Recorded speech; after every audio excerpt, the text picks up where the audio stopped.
তুই আজকাল আসিস না, আমার সঙ্গে খেলিস না কেন রে? আমার যে বিয়ে হয়ে যাবে রে। তোর বিয়ে হবে না? আমি আমি কি বিয়ে করবো রে? আমি তো বিধবা।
তুই পড়াশোনা করিস না? না, কেন রে? মা মানা করেছে। কেন? মা বলেছে পড়াশোনা করলে পাপ হয়। পাপ হয়? কেন? কেন মানে? মা বলেছে, ঠাম্মা বলেছে। তোর বর কোথায় রে? আমার বর আমার ছেড়ে চলে গেছে।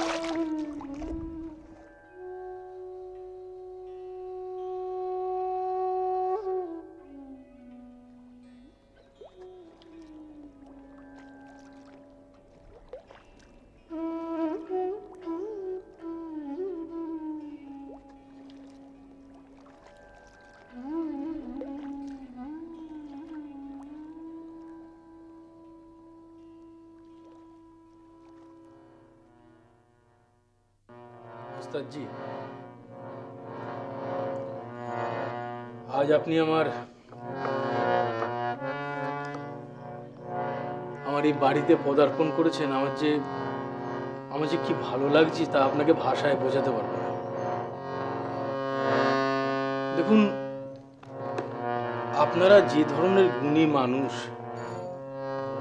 আপনাদের গুণের কদর করা আমার মতো সাধারণই বলবো, মানুষের পক্ষে প্রায় অসাধ্য। আর যদি আমার বাপ ঠাকুরদা বেঁচে থাকতেন, আমার প্রপিতামহ, আমার মাতামহ, যাদেরকে আপনার পিতা গান শুনিয়েছেন, তারা পেরেছিলেন প্রকৃত গুণের মর্যাদা দিতে। দেখুন, আমার অর্থ হয়তো আগের তুলনায় অনেক কমে এসেছে, কিন্তু আমার মনটা তো মরে যায়নি।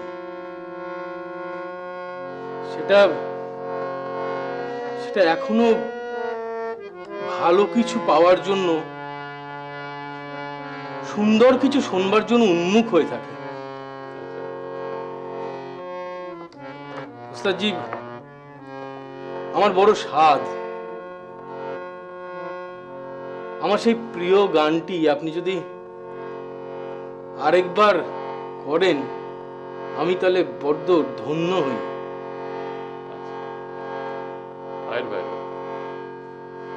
করুন।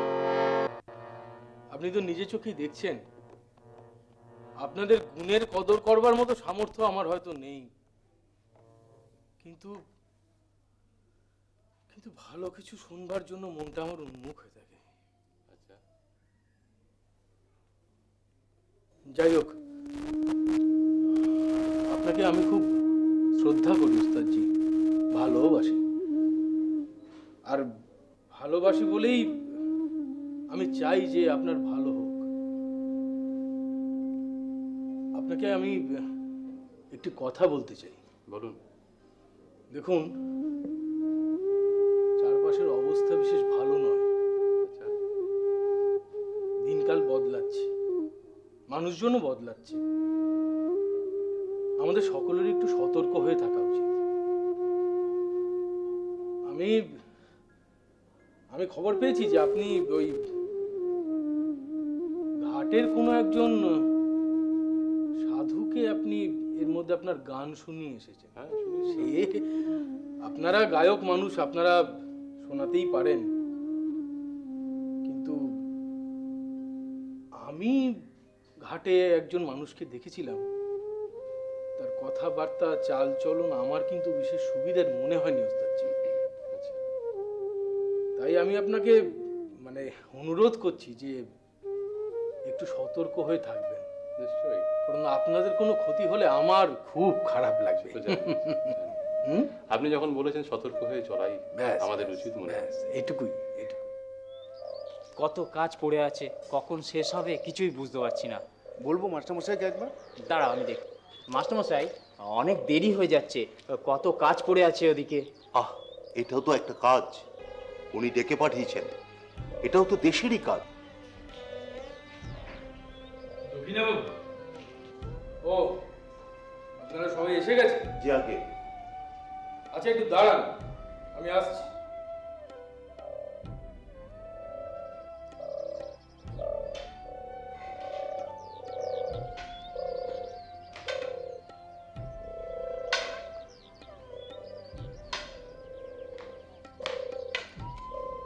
দক্ষিণাবাবু, আপনারা আপনারা বড্ড দেরি করে ফেলেছেন। আমার আসলে ওই সান্ধ্যকালীন ভ্রমণ, সেটার জন্য একটু দেরি হয়ে গেল। কিন্তু আপনার সঙ্গে আলোচনা করাটাও যথেষ্ট জরুরি।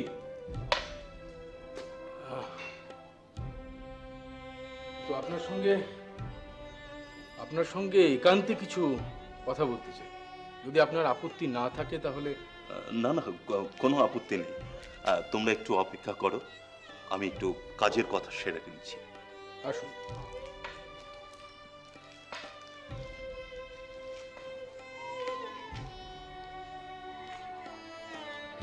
দেখুন দক্ষিণবাবু, আপনারা যে কাজ করছেন, মানে দেশকে স্বাধীন করার যে কাজ আপনারা করছেন, সেই বিষয়ে যে আমার পূর্ণ সমর্থন এবং সহযোগিতা আছে, এই বিষয়ে তো আপনার কোনো সন্দেহ নেই। কোনো সন্দেহ নেই, বিন্দু মাত্র সন্দেহ নেই। আসলে কয়েকটা দিন ধরে বিশেষ কিছু বিষয় আমাকে খুব ভাবাচ্ছে, বুঝতে পেরেছেন? আর সেই সংক্রান্ত ব্যাপারে আলোচনা করবার জন্য, মানে অত্যন্ত জরুরি আলোচনা করবার জন্যই আজ আপনাকে এখানে ডাকা। আপনি আমাকে আদেশ করুন। না না, আদেশ নয় দক্ষিণবাবু, আমি আপনাকে অনুরোধ করতে পারি। এখন সেটা নেওয়া বা না নেওয়া, সেটা একেবারেই আপনার নিজস্ব ধারণার উপরে নির্ভর করবে। কিন্তু আমার মনে হয় আমার কথাগুলো কিন্তু নিতান্ত ফেলনা হবে না।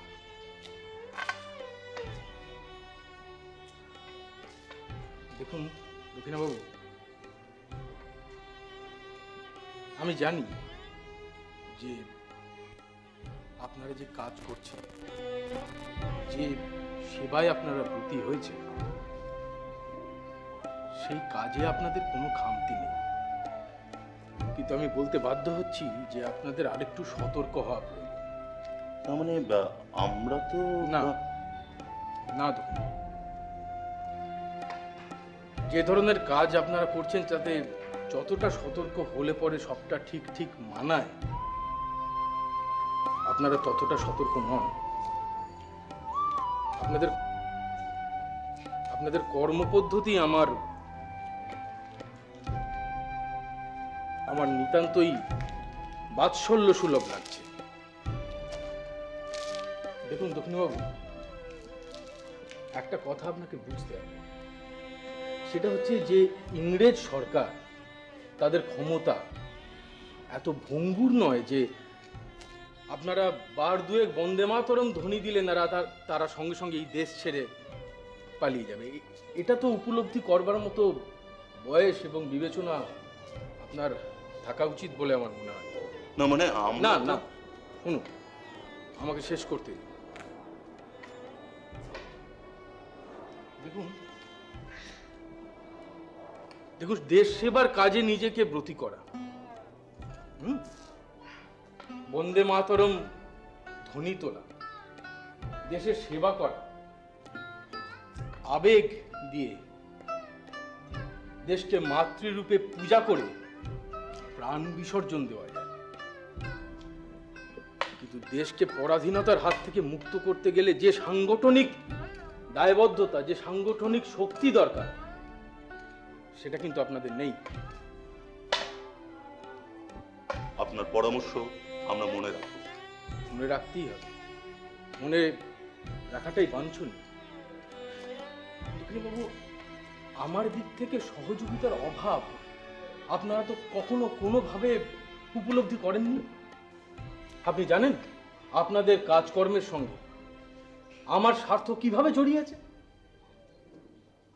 আপনার স্বার্থ ক্ষুণ্ণ হচ্ছে? হ্যাঁ, আমার স্বার্থ ক্ষুণ্ণ হচ্ছে, আমার স্বার্থ ক্ষুণ্ণ হচ্ছে। আপনি যথার্থই বুঝেছেন। দেখুন দেখুন, এই তাবুত অঞ্চলে ধনী মানুষের সংখ্যা তো কম নেই। তারা প্রত্যেকে ওত পেতে বসে রয়েছে ইংরেজ সরকারের দাবিদারি করে কিভাবে এই রায় বাহাদুর উপাধি আদায় করা যায়। কিন্তু আমি তাদের মধ্যে থেকে সহস্র যোজন এগিয়ে। কিন্তু পাশাপাশি আমি আপনাদের সঙ্গে, আমি চাই এই দেশ, আমাদের এই জাতি পরাধীনতার শৃঙ্খল থেকে মুক্ত হোক। কিন্তু আপনারা আরেকটু সতর্ক হন। আপনি জানেন আপনাদের প্রত্যেকটি পদক্ষেপ ইংরেজ বাহাদুরের একেবারে নখদর্পণে। তারা আপনাদের প্রত্যেকটি আলোচনা, প্রত্যেকটি পর্যালোচনা, আপনারা কোথায় মিটিং করেন, সমস্ত কিছু তারা জানে। আপনারা যে কোনো মুহূর্তে গ্রেপ্তার হয়ে যেতে পারেন। আর আপনারা যদি গ্রেপ্তার হন তখন আমার কি হবে? ধীরে ধীরে সমস্ত গুপ্ত কথা আপনারা তো ফাঁস করে দেবেন। এভাবে চললে পরে আমার কিন্তু আপনাদেরকে সাহায্য করা অসম্ভব হয়ে যাবে। আপনি কিন্তু ভাবিয়ে তুললেন।